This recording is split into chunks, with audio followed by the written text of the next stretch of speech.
नमस्कार, अपना प्रदेश उत्तर प्रदेश उत्तराखंड देख रहे हैं आप। मैं हूं आपके साथ पूजा मोहन पांडे। बुलेटिन की शुरुआत बड़ी और अहम जानकारी के साथ करते हुए राज्यसभा के उम्मीदवारों का सभी को इंतजार था, वो लिस्ट जारी हो चुकी है।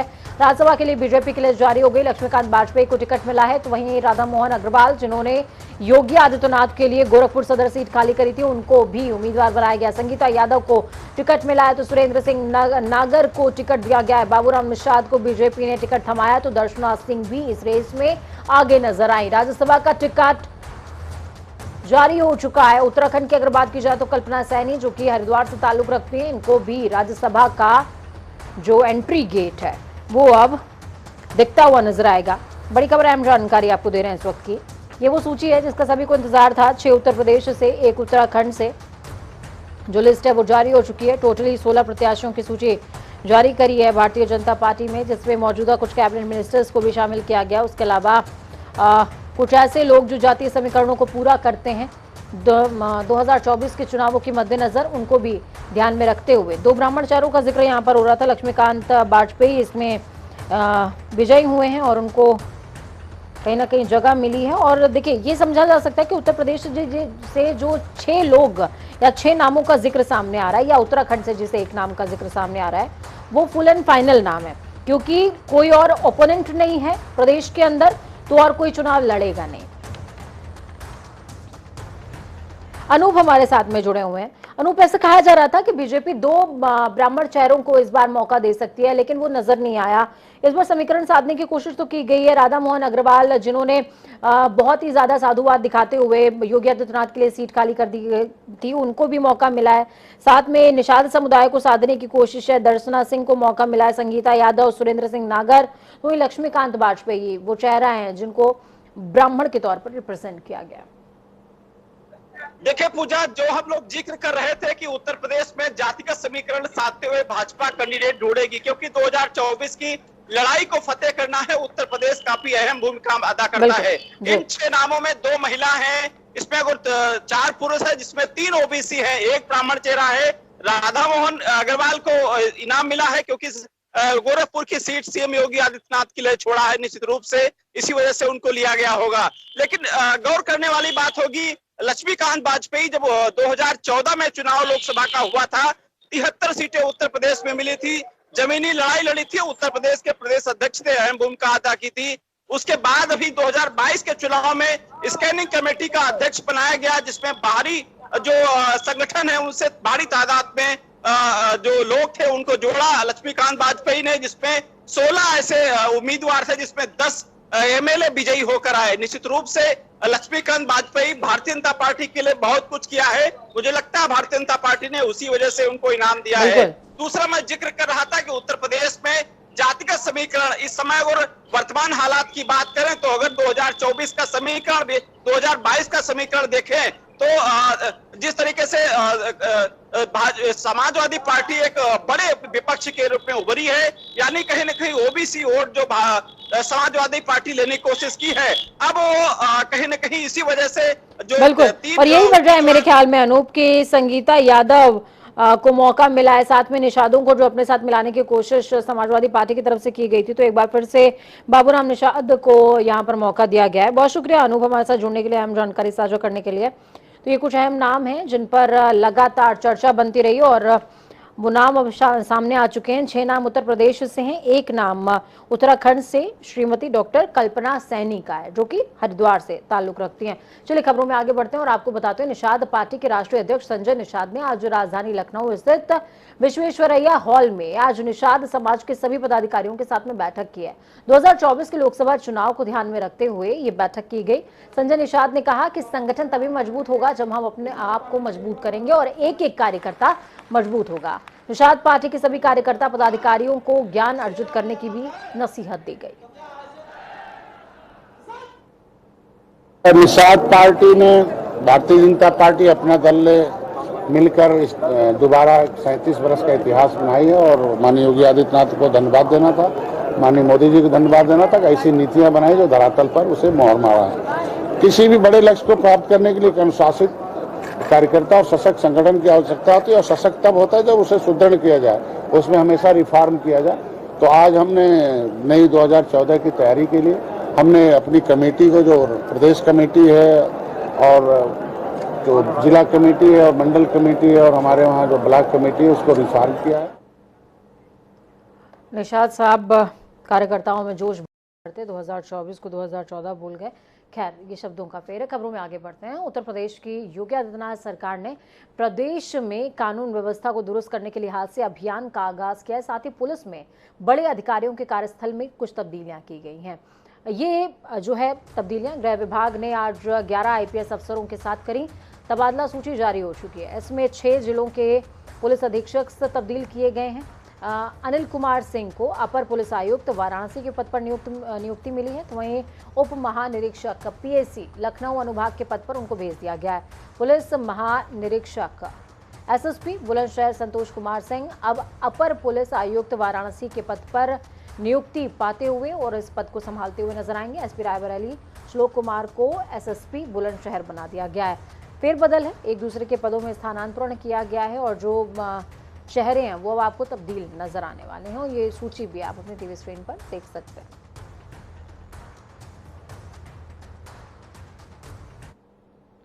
तो अब बात समाजवादी पार्टी की करते हैं। विधायक जिनका नाम लगातार चर्चाओं में बना रहा और पूर्व मंत्री आजम खान को लेकर एक बड़ी खबर सामने आई। बड़ी खबर क्या है? शनिवार की देर रात उनकी तबीयत नासाज हो गई, जिसके बाद उन्होंने देर रात 3 बजे दिल्ली के सरगंगा राम हॉस्पिटल में उनको एडमिट करा दिया गया। बताया ये भी जा रहा है कि आजम खान को सांस लेने में तकलीफ हो रही थी और अस्पताल में उनको भर्ती करा दिया गया है। बताया ये भी जा रहा है कि आजम खान जेल से आने के बाद कई तरह की बीमारियों से जूझ रहे हैं। भर्ती कराए जाने के बाद अस्पताल में आजम खान के कई चेकअप हुए। उनके सीने में तकलीफ के चलते ECG किया गया। आपको बता दें, सपा विधायक 27 महीने तक जेल में बंद रहे हैं और वो जेल थी सीतापुर जेल। उन पर बीजेपी सरकार के दौरान 90 केसेस दर्ज किए गए। तो वहीं बीते दिनों सुप्रीम कोर्ट में अंतरिम जमानत मिलने के बाद सीतापुर जेल से उनको रिहाई मिली थी, लेकिन ये रिहाई अब अस्पताल की कैद में तब्दील हो चुकी है।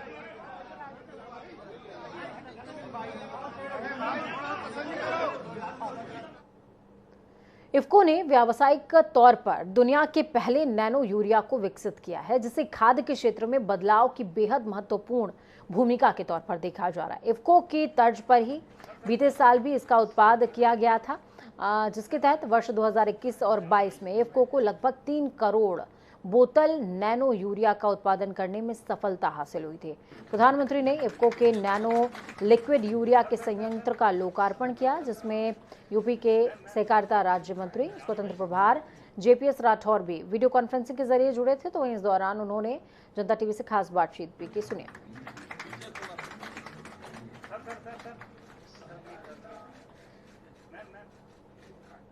सहकारिता मंत्री JPS राठौर है, इनसे ही जानेंगे कि आखिर इस यूरिया का उपयोग कैसे होगा और इसकी प्रक्रिया क्या है। JPS जी, आज किसानों के लिए तो महत्वपूर्ण दिन है ही, लेकिन जो नैनो यूरिया लिक्विड है, क्या ये उत्तर प्रदेश में भी इसके तमाम जो प्लांट हैं स्थापित किए जाएंगे? क्योंकि देखा जाए तो किसानों का जो आबादी है उत्तर प्रदेश में 68%, क्या उनकी आवश्यकताओं की पूर्ति कर सकेगा? ऐसा है कि आज माननीय नरेंद्र मोदी जी प्रधानमंत्री जी ने एक अद्भुत प्रोडक्ट कृषि क्षेत्र का है नैनो यूरिया, उसका प्लांट का उद्घाटन किया है। और नैनो यूरिया एक ऐसी चीज है जो कि तरल रूप में है। इसके नैनो कण मतलब बहुत छोटे बारीक कण, ये उसकी फसल की पत्तियों पर डाले जाते हैं, छिड़काव किया जाता पानी मिलाकर, और उसके बाद वो जब अंदर जाते हैं तो यूरिया पूरी तरीके से फसल के पौधे के अंदर चली जाती। प्रकाश संश्लेषण यानी फोटोसिंथेसिस विधि द्वारा पौधा जैसे अपना भोजन बनाता है, उस भोजन में ये यूरिया उस पर सहयोग करता है, जिसकी वजह से पौधे हष्ट-पुष्ट मजबूत होते हैं और उसकी उपज बढ़ती है। तो उत्तर प्रदेश में भी 2 प्लांट फूलपुर और इफ्को का एक यहाँ औला में है। यहाँ पर अक्टूबर से इसका उत्पादन शुरू करने की इफ्को की योजना है और मुझको लगता है कि आगे आने वाले समय में ये नैनो यूरिया मील का पत्थर साबित होगा। नैनो यूरिया नई हरित क्रांति लाने में सफल होगा, सक्षम होगा। आगे आने वाले समय में जो नीम कोटेड यूरिया इसलिए की गई थी कि वो यूरिया की कालाबाजारी हो सकती थी, कालाबाजारी पर भी पूर्ण विराम लगेगा। और इसके कारण जो हमारा फॉरेन एक्सचेंज है और बहुत बड़ी सब्सिडी भारत सरकार को 1,60,000 करोड़ रुपए की सब्सिडी देनी पड़ती थी, वो सब्सिडी पर भी बचेगी और फॉरेन एक्सचेंज भी बचेगा। तो कई गुण लिए हुए ये नैनो यूरिया हम लोगों के बीच में आई है। हमने हर ब्लॉक में कृषक संगोष्ठी की है, तो किसानों को जागृत कर रहे हैं और बाकी जो चीज कमी रह जाएगी वो मीडिया के बंधुओं से बहनों से चाहेंगे कि वो लोग भी इसका प्रचार प्रसार करें और नीचे किसानों को इसकी जानकारी दी जाए। आपका बहुत बहुत धन्यवाद। ये थे सहकारिता मंत्री जेपीएस राठौर। इनका साफ तौर पे कहना था कि जब से योगी आदित्यनाथ हो या प्रधानमंत्री केंद्र में हो, गांव गांव घर घर हर क्षेत्र में जाकर किसानों को लिक्विड यूरिया के प्रति जागरूक भी करेंगे। कैमरा राजेश के साथ मजा सिंह, जनता टीवी, लखनऊ। उत्तर प्रदेश पुलिस के कई दबंगई के मामले सामने आते रहते हैं, जिसकी वजह से किसी न किसी को हानि होती है, नुकसान होता है। ऐसा ही एक मामला भारत नेपाल सीमा से सटे महाराजगंज जिले के थाना फरेंदा से आया, जिसमें वर्दी की दबंगई को दिखाते हुए एक नाबालिग लड़की को थप्पड़ मार देते हैं। इसका वीडियो सोशल मीडिया पर तेजी से वायरल हो रहा है। उस वीडियो में वर्दी के मद में चूर कोतवाल ने एक नाबालिग लड़की को मामूली सी बात पर थप्पड़ जड़ दिया। इसके बाद एसपी ने कोतवाल को लाइन हाजिर कर दिया। वर्दी की हनक में चूर कोतवाल ने एक नाबालिग लड़की को थप्पड़ मारा है और लड़की की गलती सिर्फ इतनी थी कि वो वीडियो बना रही थी। जानकारी के हिसाब से पुलिस दो पक्षों के मामले के निपटारे के लिए वहां पर पहुंची थी। कोतवाल की घटना के सामने बाद एसएसपी डॉक्टर कौस्तुभ ने इंस्पेक्टर दिनेश दत्त दुबे को लाइन हाजिर कर दिया है।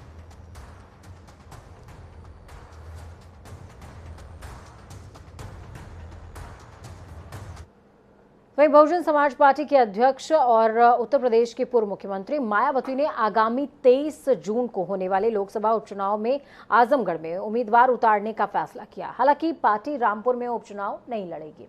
बसपा की प्रदेश इकाई की 2 दिवसीय जिला और मंडल स्तरीय समीक्षा बैठकों के बाद पार्टी प्रमुख मायावती ने यहां एक बयान जारी किया और कहा, बसपा समिति संसाधनों वाली पार्टी है, जिसका मुकाबला बड़े पूंजीपतियों और धन्ना सेठों के धनबल पर चलने वाली विरोधी पार्टियों के साम दाम दंड भेद इन तमाम हथियारों से लगातार होता रहता है। इसलिए पार्टी और इनके जनाधार को नुमाइशी और शहखर्ची वाली बैठकों से दूर रहकर छोटी छोटी कैडर बैठकों के बलबूते मजबूत बनाना होगा।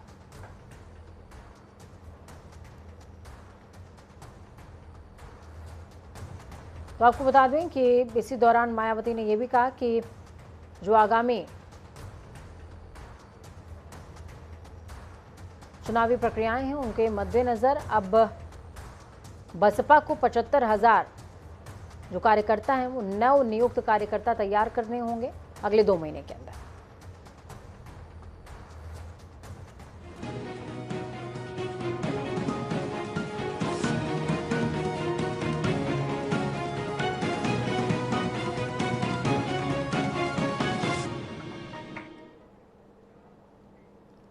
तो चलिए उत्तराखंड की खबरों पे आगे बढ़ेंगे। चंपावत चुनाव से जुड़ी हुई बड़ी खबर है।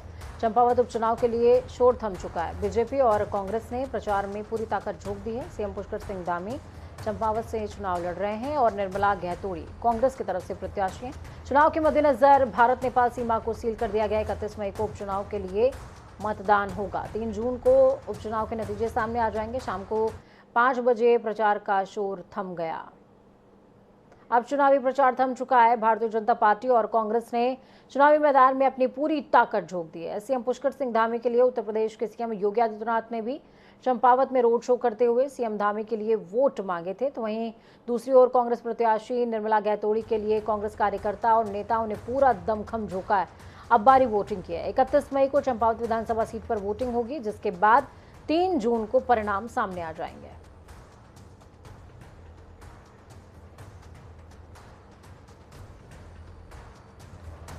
कौन है निर्मला गहतोड़ी, समझिए। कांग्रेस से प्रत्याशी है निर्मला गहतोड़ी। विधानसभा क्षेत्र में महिला वोटरों को खींच सकती हैं, ये उनकी यूएसपी बताई जा रही है। हालांकि अभी तक इस क्षेत्र से महिला प्रत्याशी नहीं उतारी थी कांग्रेस ने एक भी। ब्राह्मण जाति से ताल्लुक रखती हैं, ब्राह्मण चेहरे के तौर पर कांग्रेस ने उनको उतारा है। 1992 की अगर बात की जाए तो चंपावत में शराब विरोधी आंदोलन इन्होंने तेज किया था। शराब की दुकान खोलने के खिलाफ आंदोलन करती नजर आई थी निर्मला गहतोड़ी। लगातार 108 दिन तक धरना प्रदर्शन चला, जिसमें इन्होंने हिस्सा भी लिया था।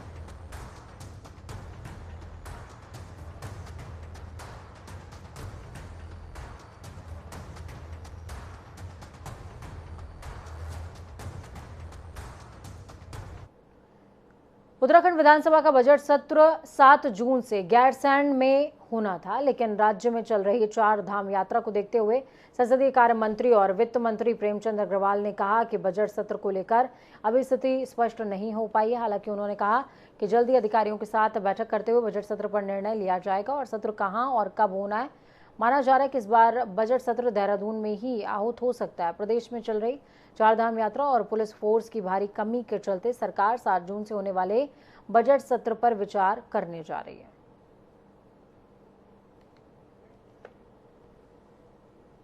महसूस हो रहा है कि 10 जून को हमारे यहाँ राज्यसभा का चुनाव होना है और उसका जो स्थल है वो है उत्तराखंड विधानसभा देहरादून। यदि हम इस स्थिति को देखते हैं, उसके साथ साथ जो 4 धाम यात्रा इस समय बहुत भारी संख्या में जो यात्री आ रहे हैं और मुझे ऐसा लगता है कि जो इनपुट सामने आ रहे हैं, यात्रियों की संख्या भी बढ़ रही है और गैरसैंण के नाते, मैं स्पष्ट तौर पे कह रहा हूँ, गैरसैंण के नाते मेरा तो भाव हमेशा गैरसैंण के प्रति है। वहाँ सत्र चलाना, कैसे करना, कब करना, ये सारी चीजों पे अभी हम लोग विचार कर रहे हैं और बहुत जल्द इसके बारे में मैं अपने अधिकारियों की बैठक भी लेने वाला हूँ। तब इस पे निर्णय लेंगे कब और कहां और किस टाइम इसकी जो सत्र है वो हम करेंगे।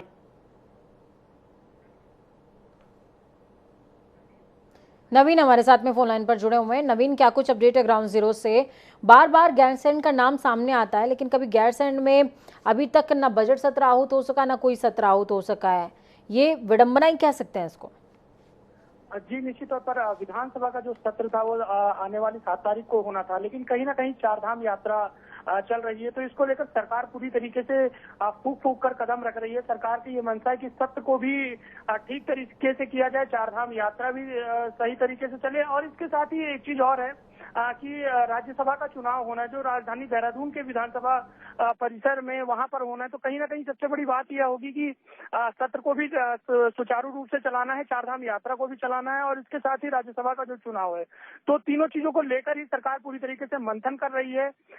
जल्द ही इस पर अधिकारियों के साथ बैठक की जाएगी कि जो विधानसभा का सत्र है वह गैरसैंण में हो। हालांकि सरकार यह साफ तौर पर यह कह रही थी, सभी जो मंत्री हैं उनकी भी मंशा थी कि जो सत्र है उसे गैरसैंण में चलाया जाए, लेकिन कहीं ना कहीं जो 4 धाम यात्रा है वह बाधित ना हो, इसको लेकर अब यह स्थिति सामने आ रही कि विधानसभा सत्र जो है वह राजधानी देहरादून में ही चलाया जाएगा।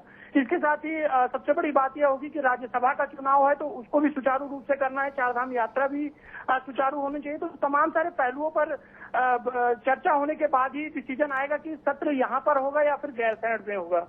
ठीक है, बहुत शुक्रिया नवीन हमारे साथ जुड़ने के लिए, अहम जानकारी साझा करने के लिए।